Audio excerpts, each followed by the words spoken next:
привет! Мы рады видеть вас на нашей площадке. Друзья, сегодня у нас самый креативный человек Якутии. Внимание на экран.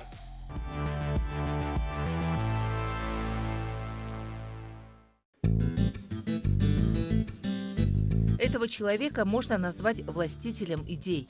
Он собирает и воплощает в жизнь лучшие мысли якутян. В его технопарке идеи проходят весь путь от рождения до подсчета доходов от реализации. Технопарк Якутия – это смесь идеологии и материализма, романтики и прагматизма. Директор парка Анатолий Семенов умело этим руководит. За 5 лет работы технопарк доказал свою состоятельность. Более 120 резидентов успешно стартовали и осваивают рынок. Якутия стала самым креативным регионом Дальнего Востока. Но, как бывает часто, есть скептики, утверждающие, что такие проекты – это лишь дань моде, и выделяемые на эти цели деньги можно использовать с большей пользой. Согласен ли с этим Анатолий Семенов?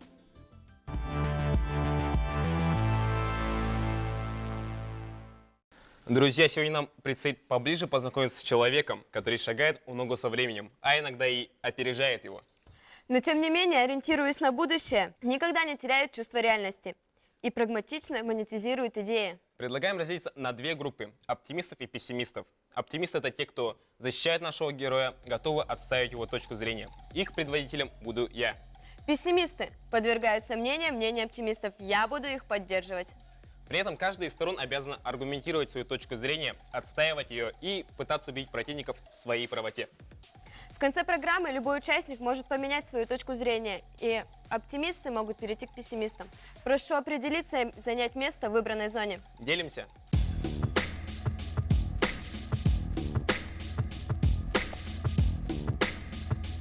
Итак, встречаем нашего героя. Предводитель самых креативных людей Якутии. Сторонник всего прогрессивного. Самый продвинутый руководитель. Анатолий Семенов.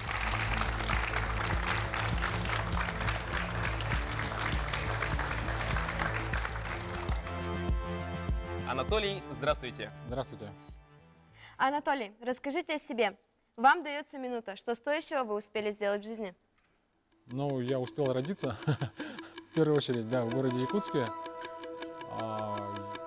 Ну, что я сделал? Я учился в 21-й школе здесь, в городе Якутске, закончил финансово-экономический институт нашего университета родного.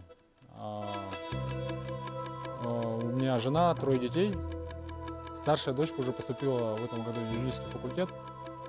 И самое главное, чем я горжусь, то, что у меня вот 3 замечательных ребенка, ради которых я живу, чтобы создавать им будущее, создавать условия для них.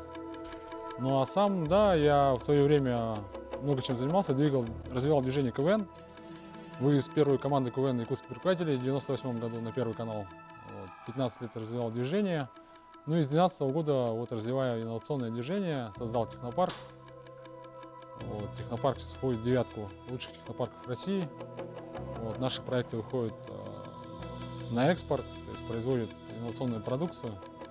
Ну и занимаюсь этим делом. Что ж, перейдем к блиц-опросу. Анатолий, трудно ли быть все время креативным? Ну, вы знаете, когда вы 15 лет занимаетесь КВНом, да, кто КВН играл, он понимает, что постоянные мозговые штурмы в течение 365 дней в году, когда ты постоянно что-то должен думать, смотришь, у меня до сих пор я вижу какой-то видеоролик или слышу какую-то песню, или думаю, я бы вот так переделал, да. Идей много, постоянно рождается, но, мне кажется, главное качество человека – это умение не только придумать, но и сделать это потом. Оправдывает ли ваши надежды технопарк Якутия? Когда мне предложили возглавить технопарк, я позвонил своим друзьям, родственникам, и все 10 человек, которым я позвонил, сказали, не надо это делать. Типа инновационный бизнес в Якутии – это невозможно. И я после этого сразу согласился, потому что когда 10 человек говорят, тебе нет, значит точно надо идти. Это мое внутреннее такое, то, что надо всегда идти туда, где это очень сложно. Там, где уже куча тропинок, там, где асфальтовая дорога, там неинтересно. То есть там все уже сделали, все сделано, победы все совершены. Насколько мы знаем, вы недавно вернулись из Америки. Да. Хотелось бы узнать, чем вы там занимались и что вы успели там добиться. Ну да, это была моя давняя мечта. Я, к сожалению, ее реализовал в таком уже преклонном возрасте. Да. На самом деле мы все понимаем, что рынок инноваций, он конечно, больше в Америке, да, то есть такие компании, как Google, Facebook, Amazon, там, да, Apple, они родились в Пало-Альто, в Силиконовой долине, да, и, естественно, если мы хотим заниматься этим бизнесом, то надо понимать, какие условия там, что нужно сделать для того, чтобы выходить на эти рынки. В этом году прошли жесточайший отбор. Мы из России единственный регион, который попал на эту программу. 8 человек из Якутии поступило. Обучение все идет на английском языке. И преподают лучшие профессоры там, MIT. Да. А MIT входит в тройку лучших университетов мира. И вот они считают так, 30 тысяч выпускников MIT создали 35 тысяч инновационных компаний, которые с суммарной выручкой этих компаний 1,9 триллиона долларов. И надо понимать, что это компании не просто киоски возле Туймада, да, это высокотехнологичные компании, которые работают на экспорт по всему миру. Обижаетесь ли, когда вас называют КВНщиком? Я нет. Я горжусь этим. Вот последний раз у нас был полуфинал, я был в жюри, и я считаю, что смех не только продлевает жизнь, смех нам облегчает вообще восприятие происходящего, помогает, скажем так, выходить из сложных ситуаций. А считаете ли вы, что быть троечником не круто? Вообще, на самом деле, система оценок – это все субъективно. Любой конкурс красоты, тот же КВН, там, те же оценки в школе – это мнение одного человека по отношению твоих знаний или твоих умений. Жизнь, она, к сожалению, она гораздо сложнее, чем просто оценки в школе. То есть в жизни, допустим, умение отстаивать свою позицию. Вот мы все время старшие постоянно, вот особенно в наше время, я сейчас не знаю, когда, но в наше время постоянно подавляли мнение. То есть ты выходишь там, тебе говорят вот так, и все время тем давят тебя, да. На самом деле это я считаю неправильно, потому что умение отстаивать свою точку зрения в жизни это потом самое главное. Нам всегда говорят родители, не высовывайся, не лезь, не будь там, будь как все там, да. А на самом деле это неправильно, потому что в жизни все по-другому. То есть если ты не умеешь отставить свое мнение, если ты не умеешь высказывать это свое мнение, и ты не можешь реализовать свою мечту, потом, ты просто не сможешь ничего сделать потом. А у нас только вот именно оценки стоят по энциклопедическим знаниям. То есть ты запомнил, заучил, высказал, да, то есть в жизни не работает совершенно не так. Поэтому тут вопрос даже не в тройках или в четверках, пятерках, да, вопрос именно в умении человека адаптироваться, развиваться постоянно. Что вот все время говорят, вот 10 лет в школе, там 6 лет в университете и все, как бы, да. А на самом деле жизнь настолько быстро меняется, появляются не только новые гаджеты, вообще экономические уклады меняются, да, и нужно постоянно самообразовываться. То, что работало вчера, уже не работает сегодня и не будет точно работать завтра. А какие преимущества у северного менталитета? Дело в том, что наши люди, особенно те, которые живут в деревне, и в городе, кто живет, они ничего не делают лишнего. Вот я это заметил, да, у нас в голове всегда есть программа, я выйду на улицу, пойду туда, зайду туда. То есть у тебя нет просто вот как, допустим, в день теплых странах выйти на улицу, подышать воздухом, да. То есть ты всегда зимой выходишь, ты уже знаешь, я пойду туда, сделаю то, пойду туда. То есть у нас логическое мышление развито очень. И у нас постоянно мы сопряжены с выживаемостью. То есть мы постоянно в зоне риска находимся. Нахождение постоянно мозга напряжения, оно как раз рождает вот этот креативный ум. То есть нам постоянно нужно что-то придумывать, выдумывать. И вот на самом деле наши дети, вот наши жители, они отличаются вот этой способностью. Там хорошо рисовать, хорошо программировать, хорошо думать. Все, что связано с мозгами, у нас на самом деле все в порядке. А командный ли вы человек или любите все решения принимать самостоятельно? Я командный человек. Я всю жизнь играл в командные виды спорта. Это баскетбол, сейчас играю в волейбол, в КВН. Я считаю, что один в поле не воин.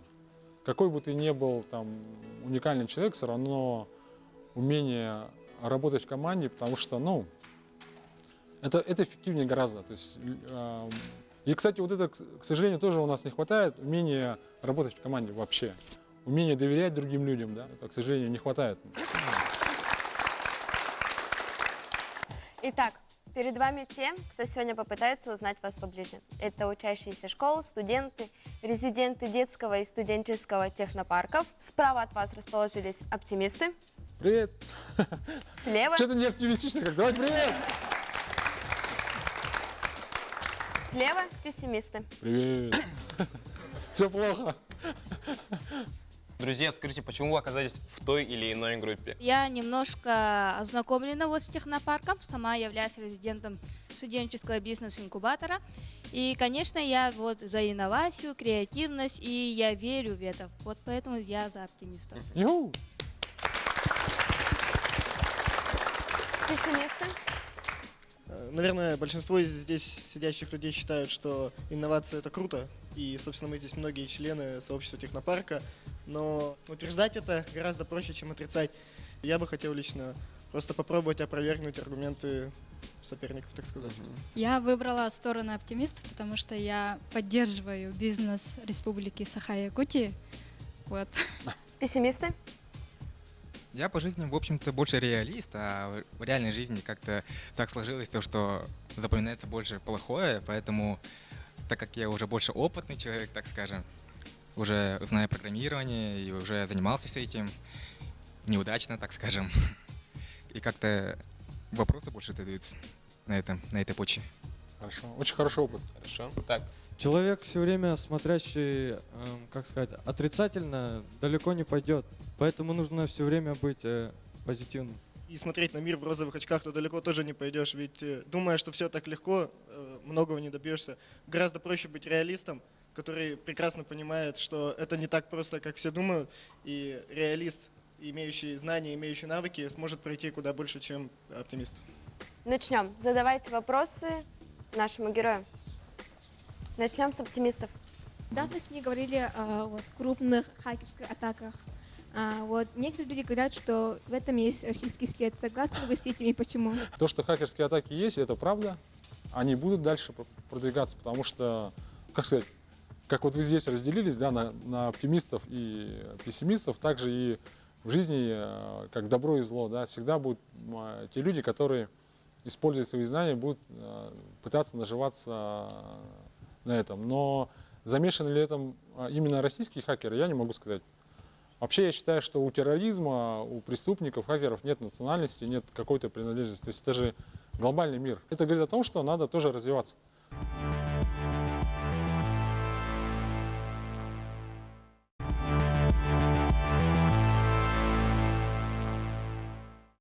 Есть такое мнение, то, что у россиян в основном хакерское мышление.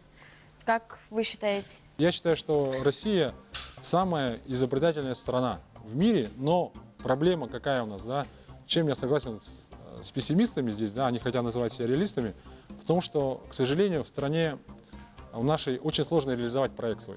И очень многие эмигрируют, уезжают там в Сингапур, в Америку, именно там мы реализуем. И потом мы покупаем их там газотурбины, новые какие-то гаджеты. А в каждом стартапе американском есть человек из СНГ или из России. Вот об этом надо сегодня говорить, и это проблема, потому что вот, для чего нужен технопарк? Вот мы помогаем вот как раз передавать этот асфальт, то есть создаем комфортные условия, чтобы ребята находили своих единомышленников, находили какую-то крышу, опору, чтобы реализовать свой проект. Рынка нет еще. И чтобы его продвинуть, нужны колоссальные усилия. Да? И, допустим, в других странах, Америка, там, Израиль, Китай это поддерживают, потому что понимают, что только на этом можно заработать много денег. И будет зарплата достойная, то есть и будет экспорт ориентирован. Ну, яркий пример, вот, все, наверное, знаете, компания Майтона, да, Ушницкие. Они сидят в Якутске, у них 200 программистов, у них там выручка уже больше миллиарда. Они делают игры в Якутске, экспортируют по всему миру через интернет. Пожалуйста, делайте. Вот некоторые считают Сингапур таким центром инновационных открытий, Да, но у Сингапура, как мы знаем, нет материалов, то есть нет, имеется в виду. Ну, природных богатств. Да. Нефти, газа, да. И вот, и как бы у них идет развитие вот этих технологий. С чем это вот связано? Смотрите, очень хороший вопрос. Мне очень приятно вообще находиться в этой аудитории. Именно я с удовольствием пришел на эту передачу, потому что будущее за вами, да. То есть, к сожалению, это так, да. И вам, но к сожалению, это так, да. Я, кстати, я говорю это открыто, потому что если бы меня сейчас спросили, куда пошел бы, я бы пошел учиться на программиста сейчас, да. И в наше время просто даже интернета не было, да, когда я в вашем возрасте был, у нас даже интернета не было, да. Поэтому сейчас время другое. Я к тому, что хочу сказать, что в якутском слове есть такая поговорка: «Браты еще и куанах, куан еще и дак», да. У всего хорошего есть плохое, у плохого есть хорошее. Вот это наша углеводородная зависимость от газа и от нефти, ты абсолютно правильно подметил, у нас где-то 70% бюджета Российской Федерации зависит от продажи нефти и газа. И по сути нам, в принципе, делать-то ничего не надо. Да? То есть надо следить за курсом, чтобы баррель нефти был чуть дороже. Да? Там, желательно $100 за баррель, и все будет хорошо. В тех странах, как, допустим, та же Южная Корея или Сингапур, у них нет природных богатств, они из безвыходной ситуации начали заниматься как раз вот именно такими вещами. То есть, грубо говоря, если сейчас нас всех лишить вот этих благ, да, да, будет плохо, да, будет жесткая, наверное, какое-то время бедность, там, разруха, но на этой разрухе вырастут те люди, которые смогут создавать то, что будет конкурировать в мире. А что касается внедрения, смотрите, вот у нас в нашей стране же 25 лет всего, да, то есть у нас был Советский Союз, где совершенно другая экономика была плановая экономика, не было частной собственности, и нам, к сожалению, приходится заново все изучать. Если, допустим, компании Coca-Cola там 100 с лишним лет, или Hewlett Packard, допустим, он в 1939 году создался, да, прошлого столетия, то есть им по 70, по 80 лет компаниям. IBM компания там, ну, уже 40 с лишним лет, там, да, а нашей Майтоне, допустим, условно 10 лет, да. То есть нам нужно время, чтобы время и терпение и колоссальный ежедневный труд в этом направлении. Тогда мы будем потихоньку выходить. То есть счастья не будет. У нас просто такое восприятие, это, кстати, тема для разговора, я считаю, где хорошо, да, где жить хорошо. То есть там, где ты родился, ты будешь создавать вокруг себя. Вот я тот человек, у меня очень много одноклассников уехал. Очень способных людей. Они говорят, да, тут то ли бесполезно в Якутске пробивать чиновников местных, там, уговаривать население, которое не верит в инновации, там, да, постоянно с этим биться, это невозможно. Лучше поехать там, где это удобней. Где такие же люди, как я поеду и в этой среде комфортно буду там развиваться. Я почему-то себе в голову убил, что надо создавать условия там, где ты родился. То есть, чтобы мне, вот, допустим, мои дети или вот ребята в этом зале могли спокойно реализовать себя здесь, как Ушницкий. То есть продавать продукцию по всему миру, ездить в командировки по всему миру, открывать фирмы там в Сингапуре, там, да, но разработкой заниматься в Якутске. Мы хотим делать долларовых миллионеров якутских местных, чтобы они зарабатывали. Потому что только люди сами создают вокруг себя среду. Если мы успешные, если очень много богатых компаний будет в Якутске, как Майтон, ну, допустим, 1000 Майтон в Якутске будет, у которых зарплата там, по $5000, да, условно. Ну, соответственно, и такие машины будут здесь ездить, такие дома будут люди строить. Те же парикмахерские, те же магазины, те же кинотеатры или работники театра стада, кто выступает, они тоже будут больше зарабатывать, потому что мы экспортируем это, берем деньги со всего мира и тратим деньги здесь, в Якутске. Да, это же совершенно другой бизнес. Потому что, допустим, вы должны понять, да, я к вам обращаюсь, да, вот если, по сути, люди, которые работают на бюджете, да, это все, это деньги с нефтедолларов, да, то есть, по сути. И как только нефть там упадет меньше там $10 за баррель, сейчас он 50 стоит, все, это у нас так Советский Союз развалился, да, и чем больше таких компаний, которые ориентированы на экспорт, именно продают товар по всему миру, тем стабильнее будет ситуация, в том числе и политическая, и экономическая. То есть, и нам нужно создать свой Сингапур, я согласен. То есть Якутск должен стать маленьким Сингапуром. Оптимисты. И что вы думаете о игромании и такой зависимости, что ли, от игр? Позитивно. Я думаю, позитивно, потому что я и сам в свое время играл, очень долго играл в Counter-Strike. Да, это было замечательное время. У нас даже была своя команда. Вот, мы заняли какое-то место даже когда-то. Начало 2000-х годов было, да. Это же неплохо. То есть на самом деле игры, они развивают логику, они развивают креативное мышление. Те же ребята, которые хотят выпускать игры, они должны хорошо в них разбираться. Психологии тех, кто играет, да. Другое дело в разумном проведении времени в этом мире, да, то есть именно как бы так называемая мера, да. То есть если ты уходишь в виртуальный мир и сутками там пропадаешь, да, конечно, наверное, это для реального мира это плохо. Особенно, наверное, родителям или друзьям, они скучают, наверное, да, от живого общения.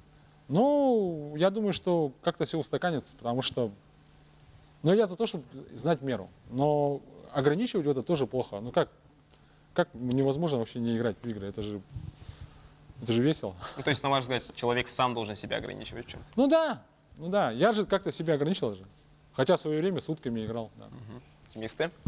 Наша республика взял курс на развитие креативной экономики. Вот я хочу спросить, что делает технопарк для развития креативной экономики и IT-отрасли? Что входит в креативную экономику? Это кино, это создание мультфильмов, это мода, это дизайн одежды, это создание музыки, живопись, 3D-дизайн, 3D-моделирование. Ну, то есть все то, что связано с вашим креативным сознанием, и то, что можно монетизировать. Очень важный момент. Когда креативная экономика становится экономикой, когда вы свое интеллектуальное производство продаете. То есть вот это как раз вот все время спорили, где культура, где начинается культура, где заканчивается культура, где начинается бизнес, да. То есть если за ваш, допустим, рисунок или за ваш фильм начали скачивать и платят деньги, значит это уже экономика, это бизнес. Мы, конечно, очень много делаем, мы очень много мероприятий проводим.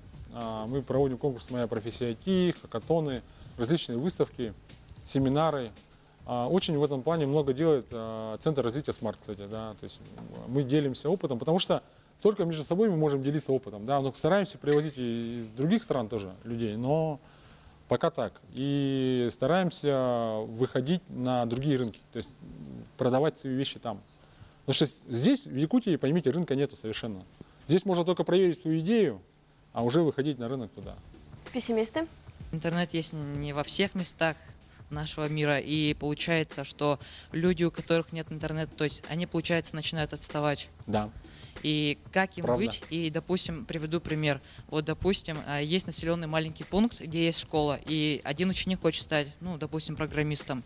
И точно же, допустим, в Москве есть тоже ученик, который хочет стать программистом. И, соответственно, ученик, который живет в Москве, получает больше возможностей от интернета, так и от самой школы. На самом деле я за то, чтобы интернет был везде. Да, но для этого надо время и много денег. Что касается образования, я не согласен, что у московских школьников больше доступа. Если есть интернет, допустим, у кого-то есть, то на самом деле сейчас дети образовываются в интернете. И я знаю очень много ребят.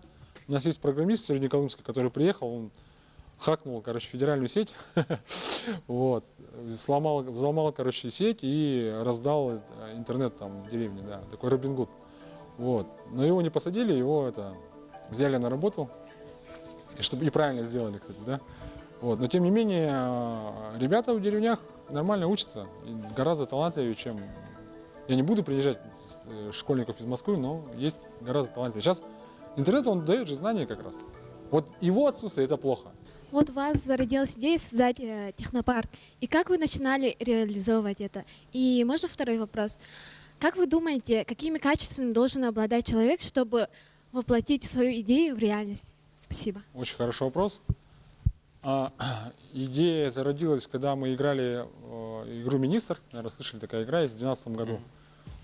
У нас была команда «Зеленых», и я выступал, рассказывал про Ушницких, говорил, что надо в Якутске строить IT-парк. Вот, и параллельно как раз в правительстве думали над созданием вот такого технопарка и искали как раз человека, который смог бы это сделать. Мне предложили, я согласился. Я хочу сказать, что было очень сложно. Как создать технопарк, никто не знал. Я поехал в Казань, поехал в Москву, в Сколково. Честно вам признаюсь, первые полгода я практически не спал. С другом было 2 ноутбука, и мы доказывали, ходили, что нужно там делать, там писали концепцию развития. То есть, это было очень сложное время. Так, время стартапа. У каждого стартапа время ноутбука — это такое время. Вот. Но спасибо всем, кто помог, у нас получилось. Вот. Что касается внутренних качеств человека, это должна быть, мне кажется, в первую очередь некая целеустремленность, сила воли должна быть. Потому что проблемы, они все равно будут. Вот вы будете делать игру или будете делать какое-то предприятие или реализуете свою какую-то мечту, будет очень много критики со стороны, будет очень много завистников, тех, кто не верит в вас. Будут проблемы возникать вообще в целом в процессе, с людьми.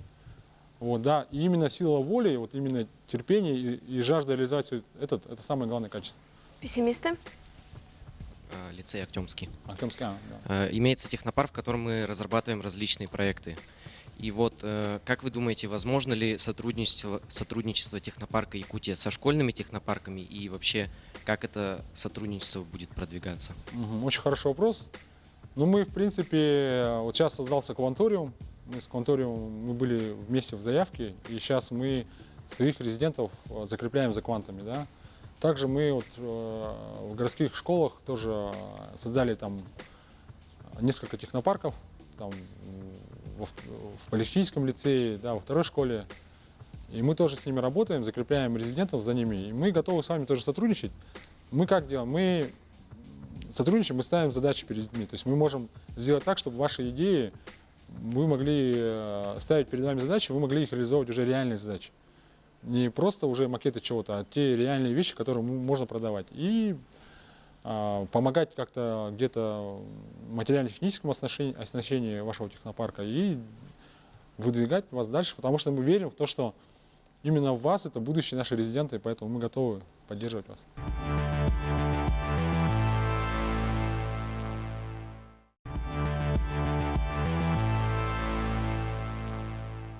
Говорят, что нынешняя молодежь очень ленивая.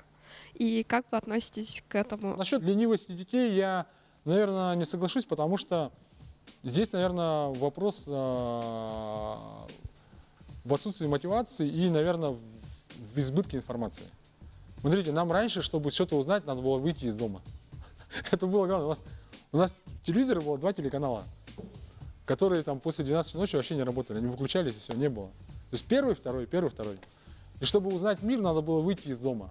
А сегодня что? Сейчас ты включил гаджет, и весь мир у тебя в кармане. Да? И поэтому это, наверное, даже не лень, это, наверное, образ, как бы, вы же активны в интернете, но это значит, ваша активность переходит в другое русло просто. Спасибо. И теперь, Анатолий, ваша очередь предложить аудитории тему для обсуждения. Хочу тему поднять детского бизнеса. Как вы считаете, вообще сейчас можно ли детям заниматься бизнесом? Вообще это нормально, ненормально? Зарабатывать деньги, допустим, в 15 лет. Мне кажется, что дети не могут начинать свой бизнес, потому что у них просто нет знаний достаточных. Например, в экономике. Если достаточно много читать или быть образованным, знания придут. И с этими знаниями можно будет потом открывать свое индивидуальное предпринимательство. Вам же будет хорошо, если вам вот 15-16 лет, а вы уже зарабатываете деньги. Вы независимы. Это же прекрасно. Что может лучше? Вам 16 лет, а вы уже стоите на своих ногах. Представьте, что будет в 20, в 30 лет. Это же очень хорошо. Вот, например, дети дееспособны, так скажем, и они не могут так просто взять и начать делать свой бизнес, прям решить и прям собраться. Им нужна опора для чего-то, прям цели и прям мотивация. Но если у ребенка такое огромное желание создать бизнес, почему бы и нет?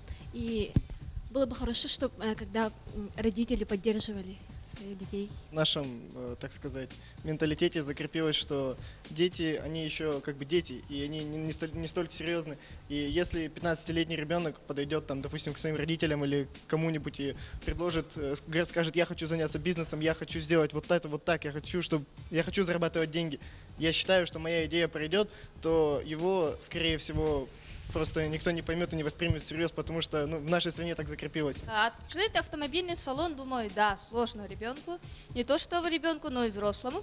Но есть другие направления развития. Можно начать с малого. Например, я свои школьные годы продавала в школе еду, покупала. Да, покупала оптовым и продавала. Ну да, это нелегально и так далее.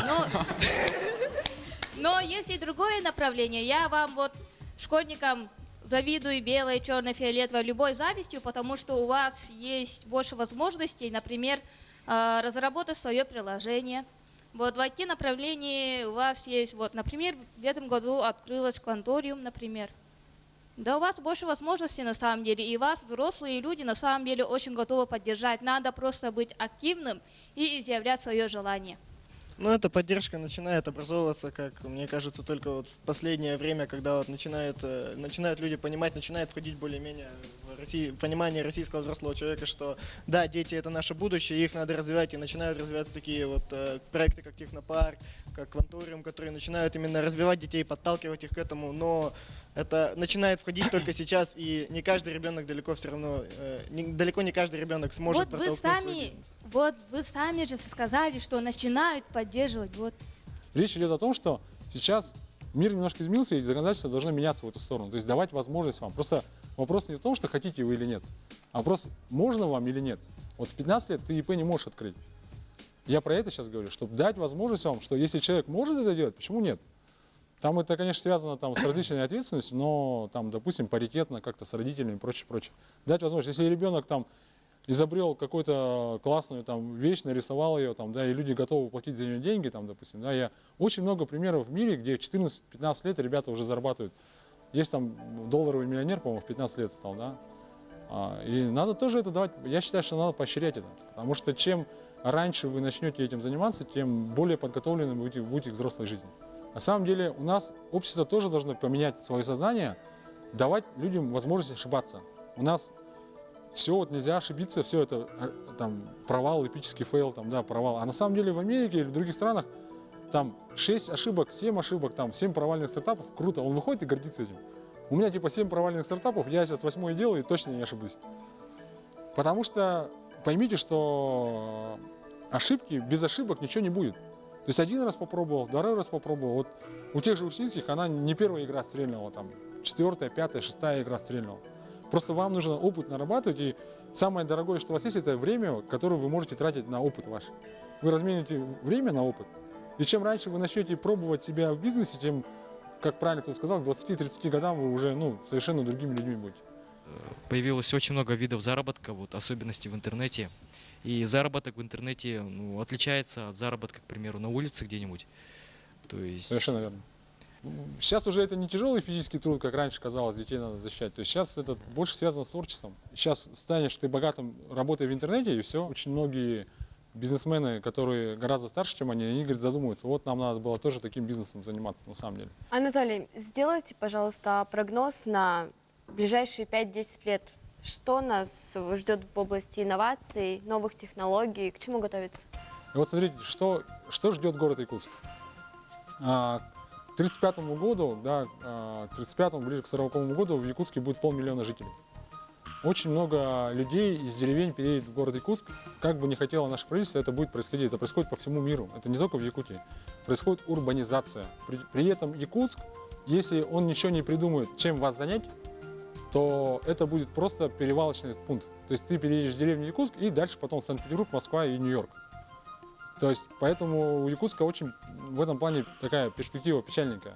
Я вот заглянул в будущее, да, ваше, и ужаснулся немножко. И если мы все будем торговать в Эльдорадо, там, да, условно, всем работы не хватит. Поэтому мы должны сами, вот, работая в Кванториуме, быстро, начиная накачивать себя знаниями, начинать создавать свои бизнесы, как Ушницкие. То есть мы должны сделать из Якутска IT-столицу. И поймите, что такое IT? Там не только программисты, не только дизайнеры, это и бухгалтера, это юристы, это те, кто пишет музыку, те, кто занимается маркетингом. Это же как в любом предприятии. И я хочу, чтобы Якутск стал столицей экспортно-ориентированного производства интеллектуальной собственности, которые именно рисунки, не знаю, игры, приложения, чтобы мы, вот, люди со всего мира приезжали фрилансеры сюда за вот впечатлениями, и здесь, общаясь с нашей молодежью, там, и крупные корпорации приходили сюда, потому что здесь супер творческая молодежь, на которой можно тоже с ними зарабатывать деньги. А технологии продвинутся так, что образование будет меняться, университет будет, вот, технология передачи данных уйдет быстро, настолько, что у нас не будет, знаете, сейчас же появился Google, да, сейчас мы быстро чего-то не знаем, быстро гуглим. А у нас будет в будущем доступ к интернету, то есть быстрый доступ к интернету, то есть мне не нужно будет учить испанский. Вот, там, в 1935 году, если мне нужно будет поговорить с испанцем, будет Google переводчик рядом со мной, да, я буду говорить, он будет тут же переводить, очки может быть, что угодно, он будет параллельно сразу говорить на испанском. Он мне говорит на испанском, он будет переводить там на русский. И будут вымирать некие профессии, которые сейчас они востребованы, в будущем они не... Сейчас, допустим, уже в многих магазинах нет продавцов. Да? Люди сами через QR-код пробивают. Появились беспилотные автомобили в Сингапуре. То есть водителей не будет в будущем. И поэтому человеку остается только вот как раз роботы пока не научились изобретать, вот именно придумывать что-то, да, такое. Они могут повторить, но придумать новое пока не умеют. Поэтому вот умение придумывать останется за человеком. А сейчас у нас наступил момент истины. Ребята, поменялось ли ваше мнение о нашем герое после общения с ним? Если поменялось, можете поменять группу. Пессимист, который проникся симпатией и доверием к нашему герою, может перейти на сторону оптимистов. И наоборот. Переходим.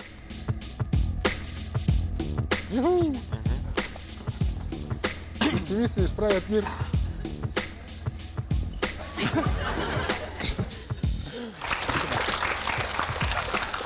Почему ты остался на стороне пессимистов? Для того, чтобы открыть свой бизнес, нужен первоначальный капитал. И я говорю не о том, что просто шоколадки в школе продавать, а именно настоящий бизнес. А банки же не смогут довериться нам, потому что мы несовершеннолетние, не несем ответственности. Если тебе нет даже денег, ты сам сможешь эти деньги сделать. Да? И сейчас в мир поделился настолько, что денег очень много. Нету идей, нет людей, которые бы это сделали. Поэтому сейчас на самом деле не проблема найти деньги. Даже если у тебя есть идея, приходи ко мне, я могу вложиться в твой проект. Так, хорошо. Давайте узнаем у наших пессимистов. Как сказал Анатолий, мы будущее нашей страны, и мы должны быть оптимистами в этой ситуации, потому что мы должны поддерживать все новое, новые технологии будут продвигать нас. И как вы сказали, у нас с возрастанием технологий у человека останется лишь способность придумывать новое, но у человека есть еще одно останется, это наше творчество. Машины не смогут играть так же виртуозно, как и самые лучшие скрипачи мира. То, что останется в наших телах, это будет душа и способность мыслить креативно, то есть творить. Это все будет сказываться в нашем творчестве, то есть музыка, живопись, танцы. Этого машины никогда не смогут заменить в нас. Аплодисменты. Анатолий, кто из наших участников понравился вам наибольше? Мне Выберите очень лучшего участника. Очень многие понравились. Вот эту книжку мальчику, который не перешел из... Это энциклопедия Марвел. Я хочу, чтобы мы в будущем тоже создали свой мир, вселенную своих героев, может быть, Алан Хо, и создадим массу поклонников по миру, как Толкин, да, как, скажем, там Marvel или DC, да, когда люди ходят, тратят миллионы рублей, чтобы посмотреть на их творчество. И, может быть, кто-то из вас здесь создаст эту вселенную, а эта книжка поможет нашему пессимисту стать оптимистом. Подойди к нам, пожалуйста. Как тебя зовут и где ты учишься? Меня зовут Коротков Богдан, я учусь в физико-техническом лицее. Анатолий вручает Аплодисменты. свой сувенир лучшему участнику, а лучшего участника мы приглашаем на финальную встречу перед Новым годом, где соберутся все сильнейшие. Ну и а всех остальных мы приглашаем сейчас сфотографироваться с нашим героем.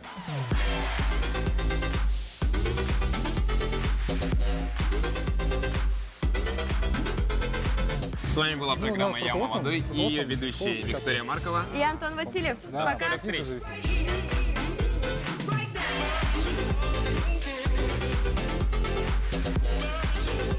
С детьми гораздо легче общаться, чем со взрослыми людьми. Рассказывать про инновации гораздо легче, потому что то, чем мы занимаемся, это как раз направлено на них. Это их будущее и это их настоящее.